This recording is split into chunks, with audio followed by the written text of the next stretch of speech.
Assalamualaikum warahmatullahi wabarakatuh. Di sini kami akan mempresentasikan hasil diskusi kelompok kami yang berjudul Penegakan Hukum Lingkungan terhadap Pertumbuhan Ekonomi dan Cara Penyelesaian Sengketa Lingkungan yang beranggotakan 1. Ratna Anissa, Penti Wilujeng, Isna Aisyah, Siti Nurhaliza, Najia Arini, Fatona, Indah Dwi Jayati, dan saya Isti Alvina Dibe. Penjelasan yang pertama akan dibacakan oleh rekan saya, Fatona. Baiklah, saya akan menjelaskan penegakan hukum lingkungan di Indonesia. Penegakan hukum lingkungan merupakan penegakan hukum yang cukup rumit karena hukum lingkungan menempati titik sidang antara berbagai bidang hukum klasik. Penegakan hukum lingkungan merupakan mata rantai terakhir dalam siklus pengaturan perencanaan kebijakan tentang lingkungan yang urutannya sebagai berikut. 1. Perundang-undangan.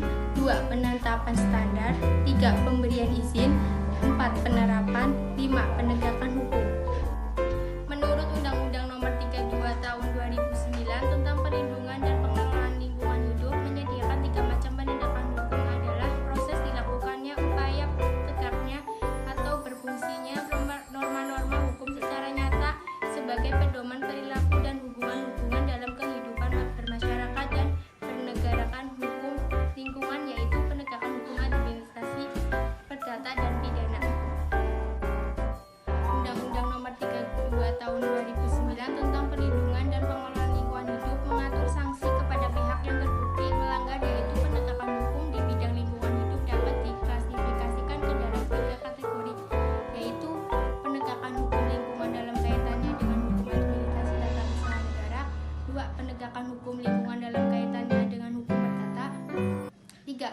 Penegakan hukum lingkungan dalam kaitannya dengan hukum pidana. Pada pasal 69 ayat 1 huruf H Undang-Undang Nomor 32 Tahun 2009 tentang Perlindungan dan Pengelolaan Lingkungan Hidup memuat tentang larangan melakukan pembukaan lahan dengan cara membakar, yaitu 1. Setiap orang dilarang melakukan pembukaan lahan dengan cara membakar. Pasal 108 Undang-Undang Nomor 32 Tahun 2009 tentang Perlindungan dan Pengelolaan Lingkungan Hidup memuat tentang sanksi bagi yang melanggar, yaitu setiap orang yang melakukan pembakaran lahan sebagaimana dimaksud dalam pasal 69 ayat 1 huruf H dipidana dengan pidana penjara paling singkat 3 tahun dan didenda paling sedikit 3 miliar dan paling banyak 10 miliar rupiah. Penegakan hukum lingkungan di Indonesia dilakukan oleh pemerintah dengan tegas, yaitu terbukti Kejagung terima 126 surat penyidikan kasus kebakaran hutan. Kejaksaan Agung sampai sekarang sudah menerima 126 surat pemberitahuan dimulai penyelidikan SPDIP kasus kebakaran hutan dan lahan di seluruh Indonesia. Dari kepolisian ini menandakan bahwa kepastian hukum, kemanfaatan, dan keadilan harus tercapai sebagai tujuan dari hukum itu sendiri. Selanjutnya, materi akan disampaikan oleh Indah Dwi Jayati. Sadono Sukirno berpendapat bahwa pertumbuhan ekonomi merupakan perubahan tingkat kegiatan ekonomi yang berlaku dari tahun ke tahun. Sehingga untuk mengetahuinya harus diadakan perbandingan pendapatan nasional dari tahun ke tahun yang dikenal dengan laju pertumbuhan ekonomi. Terdapat 3 komponen pokok dalam definisi pertumbuhan ekonomi tersebut, yaitu 1. Kenaikan output secara berkesinambungan adalah manifestasi dari pertumbuhan ekonomi, sedangkan kemampuan menyediakan berbagai jenis barang merupakan tanda kematangan ekonomi pada negara bersangkutan. 2. Perkembangan ilmu pengetahuan dan ekologi yang berkesinambungan di mana pemerintah berperan dalam investasi bidang pendidikan. 3. Mewujudkan potensi pertumbuhan yang terkandung dalam kemajuan teknologi, dilakukan penyesuaian kelembagaan, sikap, dan ideologi, sehingga secara sosial dan ekonomi terjadi pertumbuhan yang seiring. Menurut pandangan para ekonomi klasik maupun para ekonomi non-klasik, pada dasarnya ada 4 faktor yang mempengaruhi pertumbuhan ekonomi, yaitu jumlah penduduk, jumlah stok barang modal, luas tanah dan kekayaan alam, tingkat teknologi yang digunakan. Suatu perekonomian dikatakan mengalami pertumbuhan atau berkembang apabila tingkat kegiatan ekonominya lebih tinggi daripada apa yang dicapai pada masa sebelumnya. 3. Model pilihan penyelesaian sengketa lingkungan. Penyelesaian sengketa dihadapkan pada proses yang dijalani oleh para pihak tanpa dibantu oleh pihak-pihak lain yang tidak mempunyai kepentingan terhadap berlanjutnya sengketa. Menurut teori dari Cochrane terhadap yang mengatakan bahwa yang mengontrol hubungan-hubungan sosial itu adalah masyarakat itu sendiri. Artinya bahwa pada dasarnya masyarakat itu sendiri yang aktif menemukan, memilih, dan menentukan hukum sendiri.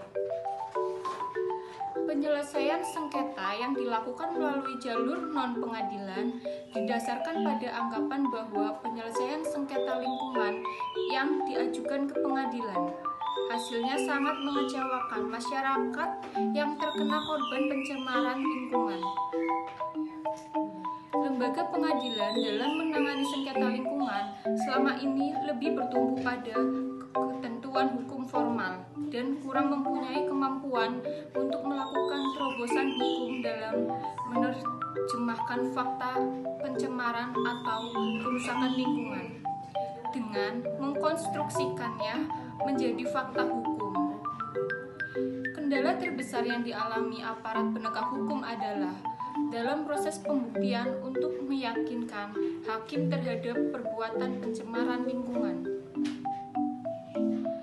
Selain itu, juga ada penyelesaian sengketa melalui pengadilan dengan pengenaan sanksi terhadap korporasi yang melakukan pembakaran hutan menjadi isu yang mendapat perhatian. Kasus kebakaran hutan yang dilakukan oleh korporasi untuk kepentingan pembukaan lahan, khususnya dalam usaha perkebunan, merupakan contoh kasus yang sering terjadi. Secara regulasi, pembukaan lahan dengan cara membakar merupakan hal yang jelas-jelas dilarang. Yang terbukti melakukan kegiatan pembakaran tersebut juga dapat dikarenakan tambahan berdasarkan pasal 69 ayat 1 huruf H UU nomor 32 tahun 2009 maupun pasal 56 ayat 1 UU nomor 39 tahun 2014 tentang perkebunan. Kesimpulan dari materi yang telah disampaikan yaitu faktor yang mempengaruhi penegakan hukum yaitu faktor hukum itu sendiri, faktor penegak hukum yaitu pihak-pihak yang membentuk maupun yang menerapkan hukum, faktor sarana atau fasilitas yang sedang mendukung penegakan hukum, faktor masyarakat yakni lingkungan di mana hukum tersebut berlaku dan diterapkan, faktor kebudayaan. Pertumbuhan ekonomi suatu negara tergantung sumber daya dan tata kelolanya, sesuai dengan pandangan para ekonomi klasik maupun para ekonom neoklasik. Pada dasarnya ada 4 faktor yang mempengaruhi pertumbuhan ekonomi yaitu jumlah penduduk, jumlah stok barang modal, luas tanah dan kekayaan alam, tingkat teknologi yang digunakan. Suatu perekonomian dikatakan mengalami pertumbuhan atau berkembang apabila tingkat kegiatan ekonominya lebih tinggi daripada apa yang dicapai pada masa sebelumnya. Penyelesaian sengketa lingkungan melalui lembaga-lembaga non-pengadilan bersifat alternatif merupakan model penyelesaian yang dirancang dalam bentuk forum mediasi. Di dalamnya terdapat proses penyelesaian sengketa lingkungan yang menunjukkan ke arah bagaimana baiknya berdasarkan win-win solution. Penyelesaian ini merupakan model penyelesaian yang efisien, murah, cepat, dan mampu menghasilkan keputusan yang lebih baik jika dibandingkan penyelesaian melalui lembaga pengadilan. Sekian presentasi dari kelompok kami, kurang lebihnya mohon maaf. Wassalamualaikum warahmatullahi wabarakatuh.